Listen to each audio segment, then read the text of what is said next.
A child abduction alert has been issued in Monroe and La Crosse counties for the following child: Irene J. Lentz, 8-year-old white female, brown hair, hazel eyes, and unknown clothing description.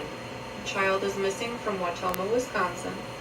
Vehicle was last seen in Monroe County near Sparta. Law enforcement authorities believe the child may be in the company of the following individuals: Joseph A. Nickpin Jr., 44-year-old white male, and Betty J. Lentz, 34-year-old white female.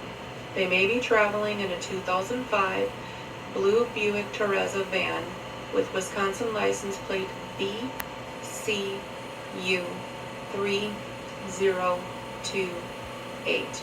The vehicle was last seen heading westbound on I-90 near Sparta. If you have any information on the whereabouts of Irene J. Lentz, please contact Watoma Police Department at 920-788